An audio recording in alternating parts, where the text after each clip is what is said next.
Sir, मुख्यमंत्री हेमंत सोरेन के cabinet का विस्तार होना है, राजभवन में कार्यक्रम रखा गया। आप ये इन कैबिनेट को किस रूप में देखते हैं?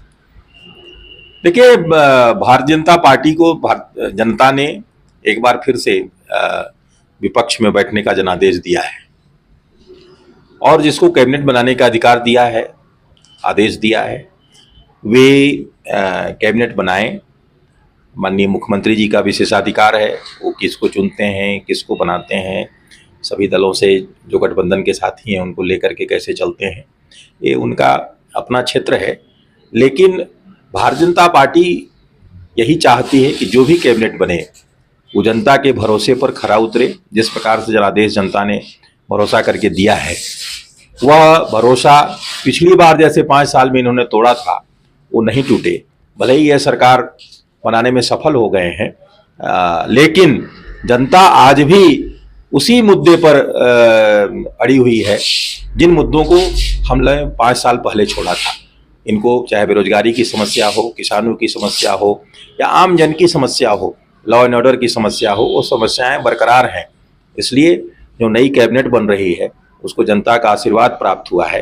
इसलिए नई कैबिनेट कम से कम इस बार धोखा नहीं दे और पूरी ईमानदारी से राज्य का शासन चलाए, जनता के हित में शासन चलाए, जनता के हित में योजनाएं बनाए और जनहित में कार्य करें।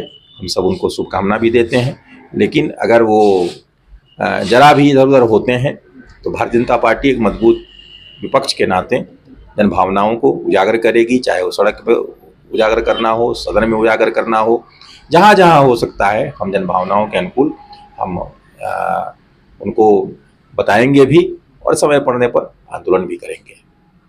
अच्छा, जामताड़ा विधायक जो इरफान अंसारी कल अशोक करते हुए नजर आए कि भाजपा को पूरी तरह से खत्म कर देंगे, मतलब पूरी तरह से समाप्त कर देंगे। देखिए, इरफान अंसारी क्या पूरी कांग्रेस पार्टी भी लग जाएगी तो भारतीय जनता पार्टी को खत्म नहीं कर सकती है। एक केवल और केवल उनका अपना एक संवैधानिक पद पर रहते हुए भी इस प्रकार की भाषा का प्रयोग करना, मैं समझता हूँ वो अपनी मर्यादा नहीं जानते हैं।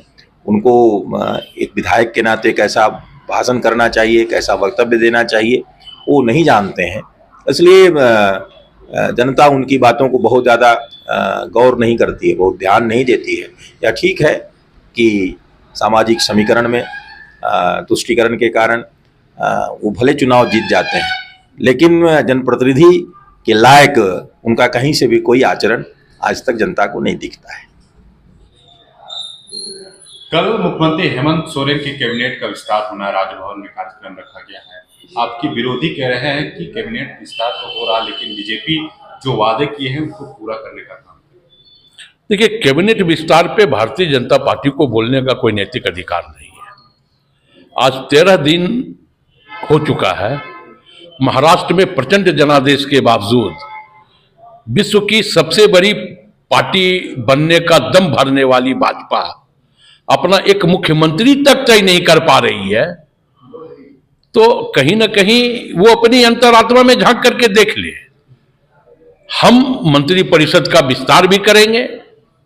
हम जो 7 गारंटियां जनता को दिए हैं उन गारंटियों को धरातल पर भी उतारेंगे और इस राज्य से पूरी तरह भारतीय जनता पार्टी को नेस्तो नाबूद कर देंगे। मंत्रिमंडल में अब क्या लगता है कि नया चेहरा देखने को मिलेगा?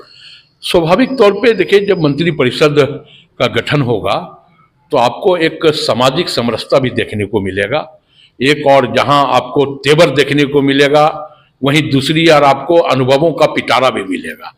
तो एक तेवर के साथ अनुभव का जब सामंजस्य होता है तो विकास का एक नया आयाम खींचा जाता है और राज्य में एक विकास का नया आयाम हेमंत सोरेन की सरकार, महागठबंधन की सरकार खींचने का काम करेगी।